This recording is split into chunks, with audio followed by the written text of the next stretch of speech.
역사적 폭락장에서 손실을 최소로 줄이는 방법. 빌린 돈으로 투자했다면 어떻게 해야 하나? 세배 레버리지 투자자가 해야 할 일은 무엇인가? 최근 미국 증시가 약세장에 돌입한 모습입니다. 지난 5월 25일 기준으로 나스닥 지수는 전고점에서 30%, S&P 지수는 18% 하락한 상태입니다. 사실 2022년은 금리 인상이 시작되면서 주식시장이 조정될 것이라는 경고가 작년 하반기부터 꾸준히 나왔습니다. 하지만 지금은 러시아 우크라이나 간의 전쟁과 중국의 상하이 봉쇄로 악재만 쌓여 있고 호재는 전혀 보이지 않는 암울한 모습입니다. 지난 두 번의 영상에서 폭락장에서 현명하게 대처하는 방법을 소개해 드렸는데요. 사실 100% 자기 돈으로 투자했고 최소 3년간 그 돈을 쓸 필요가 없는 경우에는 걱정할 필요가 없습니다.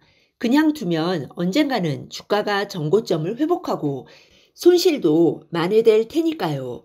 하지만 2020년 3월 코로나 위기 이후 주식시장이 유례없이 폭등했기 때문에 내 돈은 이미 다 투자하고 빌린 돈으로 투자하신 분들이나 레버리지 ETF에 투자하신 분들도 많으실 거라고 생각합니다. 오늘은 빌린 돈이나 레버리지 ETF에 투자한 경우 폭락장에 대처하는 방법에 대해 정리해 보겠습니다. 첫째, 써야 할 돈이나 빌린 돈으로 투자한 경우. 사실 써야 할 시기가 정해진 돈으로 투자한 경우에는 딱히 방법이 없습니다.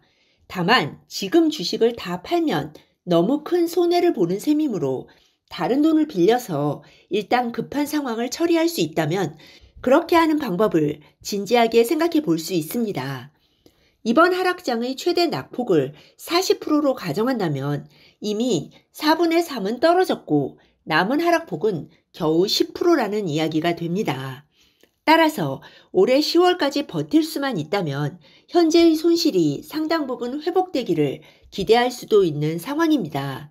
물론 모든 것이 가정이고 예상이지만 올해 말의 상황이 현재보다 더 나빠질 것이라고 보는 전문가들은 거의 없습니다. 그러니 앞으로 4개월만 버틸 수 있다면 상황이 지금보다 더 좋아질 확률이 더 높은 셈입니다. 어차피 투자는 확률이 더 나은 쪽에 베팅하는 행위입니다. 현재 시점보다 4개월 후의 상황이 더 나을 것이라는 전망에 동의한다면 조금 더 버텨보는 쪽을 선택하는 게 합리적이라는 것이죠.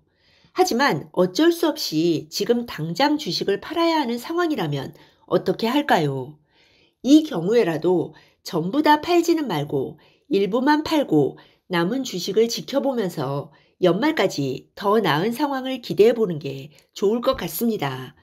투자로 큰 손해를 보았을 때 사람들은 보통 부분 손절을 하기보다는 몽땅 팔아버리는 쪽을 선택합니다. 인간의 전형적인 손실 기피 본능으로 볼 수 있으며 이렇게 하는 이유는 마이너스가 크게 난 주식 계좌를 들여다보면서 고통을 받고 싶지 않기 때문입니다. 싹 팔아버리고 잊어버리면 없던 일이 될 것이라고 생각하는 것이죠. 하지만 개인 투자자들이 주식을 전액 손절할 때는 시장이 바닥에 가까이 와 있는 경우가 많습니다.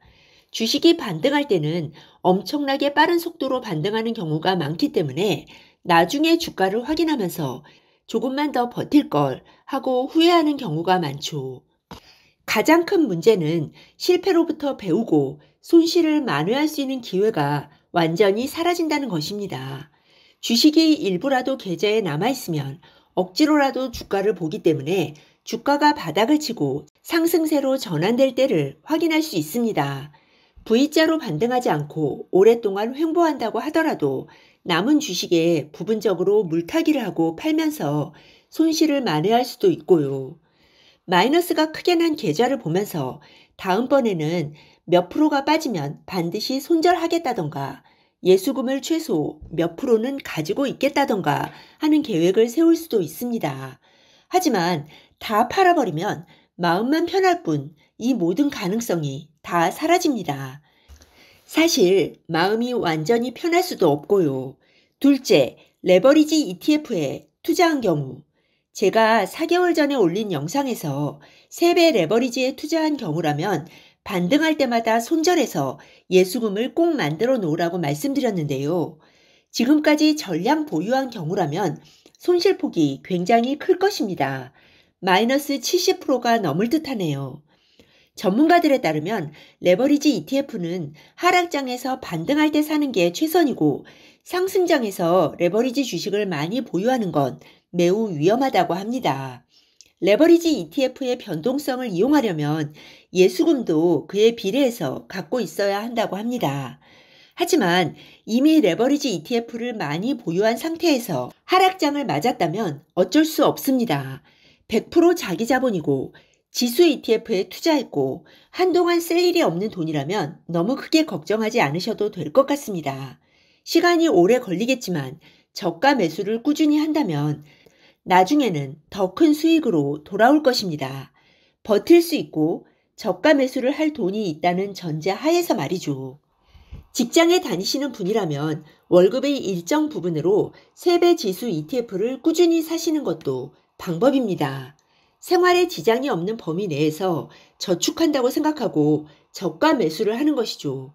이렇게 하면서 중간에 상당히 큰 반등이 일어나면 꼭 일정 부분은 손절해서 예수금을 만들어 놓으시기 바랍니다. 이렇게 하는 이유는 이번 하락장이 금리 인상과 통화 긴축기에 발생했기 때문에 예전처럼 확실한 V자 반등이 일어나지 않을 확률이 높기 때문입니다. 반등할 때마다 예를 들어 5%, 10%씩 손절하고 내가 손절한 금액보다 더 낮은 가격에서 같은 레버리지 ETF를 사는 행위를 반복하는 겁니다. 미리 이런 식으로 하겠다는 계획을 노트나 컴퓨터에 적어 놓으시고 꼭 그 계획대로 해야 합니다. 이렇게 계속 반복하다 보면 손실도 조금씩 줄고 시간도 흘러서 주가도 꽤 많이 회복되어 있을 것입니다. 네, 오늘 들려드린 내용이 도움이 되셨다면 구독 버튼, 좋아요 버튼 꾹 눌러주세요. 여러분의 지지가 좋은 영상을 만드는데 큰 힘이 됩니다. 그리고 알람 버튼도 꾹 눌러주세요. 지식퀸의 새 영상이 올라오면 제일 먼저 받아보실 수 있습니다. 다음에 더 좋은 영상으로 보답하겠습니다. 감사합니다. 다음에 또 만나요.